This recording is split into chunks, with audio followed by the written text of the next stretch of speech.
रब से भी ज्यादा फिर भी ना तुझे पा सके। सब लोग आगे कि रहे तेरे दिल में मगर तेरी धड़कन तक ना जा सके।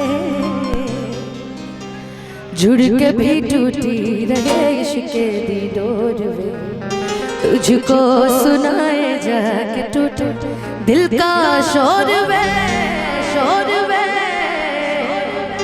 माही वे मोहब्बत सचिया ने अरे पगली हम डांस करने के लिए बुलाए सबको। क्या है ना, अभी हाल फिलहाल में मेरे भाई ने एक स्टेटस लगाया था, मैंने एक शायरी बोली थी कि किसी से इश्क हो जाना भाग्य की बात है, किसी से इश्क हो जाना भाग्य की बात है, और अपनी ही जात में हो जाना सौभाग्य की बात है ना। कि प्रेम चिन्हला न याद में कवन जात लेकिन चलिए जो हुआ अच्छा हुआ है। हेलो शशांक जी, जो हुआ अच्छा हुआ, अच्छा हो भी रहा है।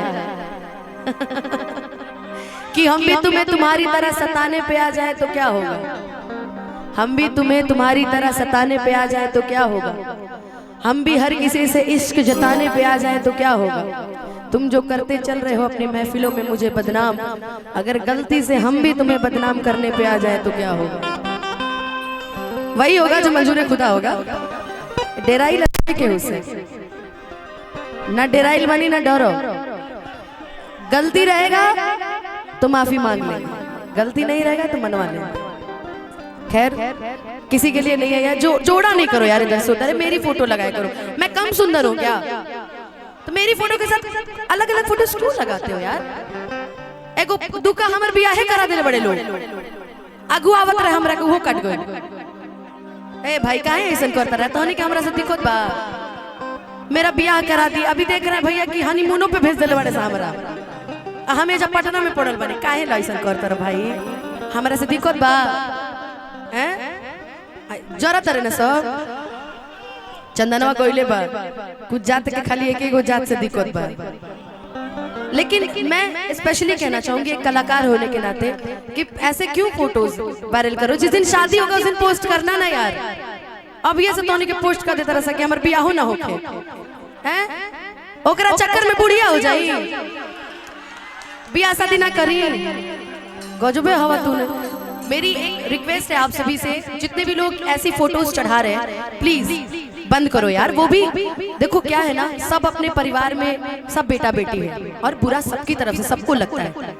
तो मैं चाहूंगी कि इस चीज को अगर तू अच्छा हुई बात तो कह देबो, बेहया होगा तो ना करबा, तब आगे के फिर कार्यवाही कइल जाई। ठीक नु, अब तक बहुत सारा चीज हो गइल बा, आगे के कार्यवाही होगी। तो ऐसे हाथ जोड़ के नहीं हो रहा बा कि जौन एने ओने के फोटोज वायरल करता रहा एआई के माध्यम से, तो ऐसा मत करा। एआई बढ़ियो बा घटियो बा, तो ऐसा मत करा। बस यही से कहो, आज जे चैनल वाला लोग पिछला 4 साल के गाना उठा उठा डालता रहे, नाम फोटो सहित हमरा पहचान पता बा, ई सब मत करल करा भाई। अभी के डालो, हम भाई मानी ला यार। तोहनी के का करता रहे यार। आज के बाद अगर हमरा के बहन माना थोकबा, दोस्त माना थोकबा, तो तोहनी के हाथ में बा। देखी हमनी के बनाए वाला तू ही लोग बड़ा, हमनी के बिगाड़लो वाला तू ही लोग बड़ा। तो मत बिगाड़ा यार, रहे तो है ना भाई। अच्छा चैनल वाले लोग खातिर को जोरदार ताली बजा दे यार। हमनी खातिर हमेशा खड़ा रहे लोग हैं, अपने खातिर तोहनी ताली बजा ला मरते। चली गुस्सा के हटावल जाओ, सब हमारे परिवार है, सब एक दो चैनल सब परिवार है। लेकिन हम फोटोवा वाले के तनी ढूंढ के हमरा सामने लेके आई था भाई, जौन हमार बियाह करा देले बा। बियाहो ने की भइल भैया, हनीमूनो भेज देले बड़े सब मनाली में, बताओ। अच्छा चलो शीशा की जब निकरे घर से बहरिया, चाहे सभे लड़ाव नजरिया, कि छबे छुअल चाहे हम गोर गाली रे, गोर गाली रे, गोर गाली रे, अरे गोर गाली रे। आज लाल नहीं पहन के आई हो तोहरो प्यार चरमे सीमा पार चलता है बरा ना, इनकरो प्यार चरमे सीमा पार बा। कि गोरी तोरी चुनरी बा लाल लाल रे, हम ही कहले रही अपना इंस्टाग्राम पे कि समुंदर किनारे कबू आबादी ना होला, कि समुंदर किनारे कबू आबादी ना होला, आ जेकरा से प्यार हो जाला ना सखी ओकरा से कबू शादी ना होला। कि गोरी तोरी चुनरी बा लाल लाल रे, गोरी तोरी चुनरी बा लाल लाल रे, होठ पर चले लूंगा बाल, गोरी तोरी चुनरी बा लाल लाल रे, होठ पर चले लूंगा, गोरी तोरी चुनरी बा लाल लाल रे, होठ पर चले लूंगा बाल। जब निकले घर से बहरिया चाहे सौंपे लड़ावल नजरिया,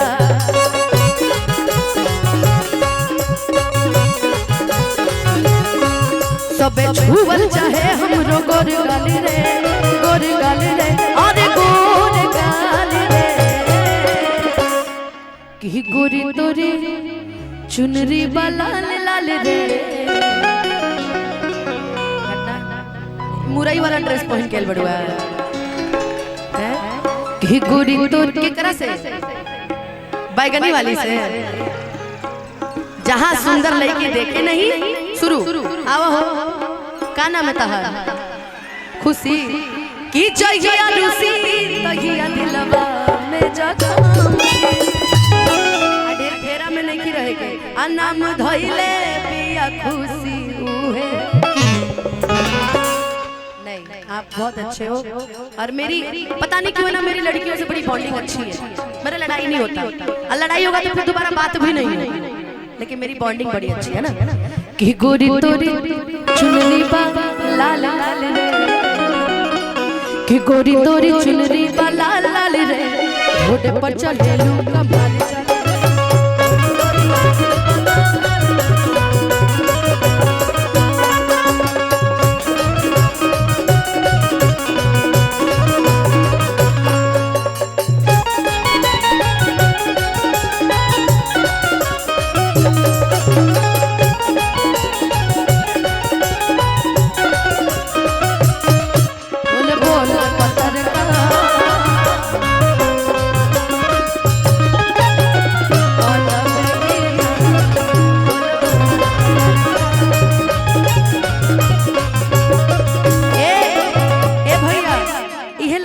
चलत रहे बहुत पहले कहले रहे,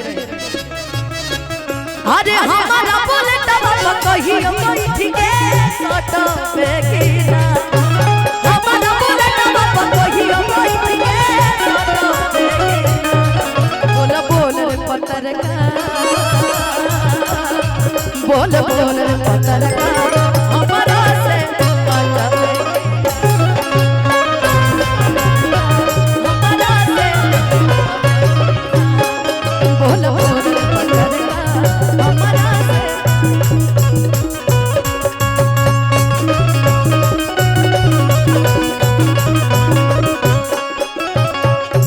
जवने कॉलेजवा में करलू पढ़ाई पढ़ाई, लइका लइका में होला लड़ाई, होला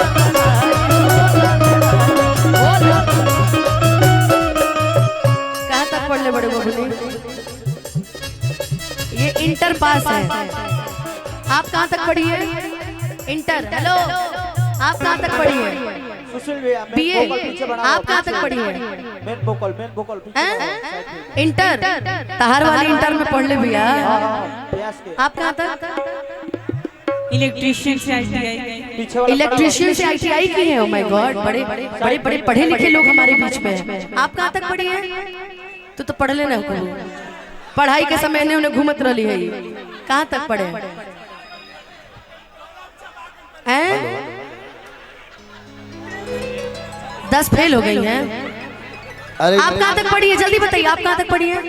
इंटर। आप सब इंटर लोग इंटर करके छोड़ दिए हैं। बुझा रहल बा इनकर पढ़ाई अलग कॉलेज से भइल बा। कि जवने कॉलेजवा में करलू पढ़ाई लइका लइका में होला लड़ाई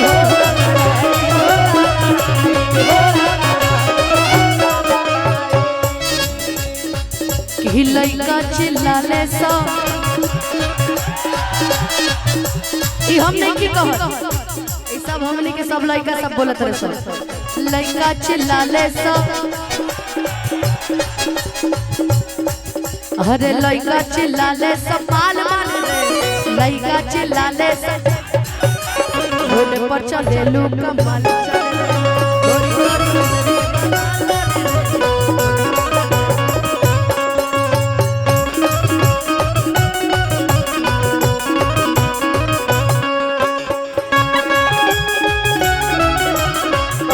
साबुन से नहालू कर कजरा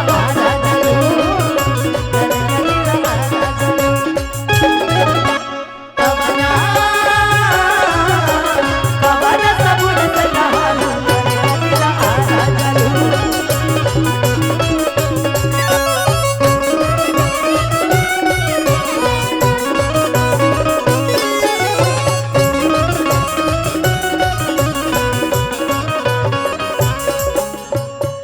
कि सुंदर रतन बड़ू तोहरो न जोड़बा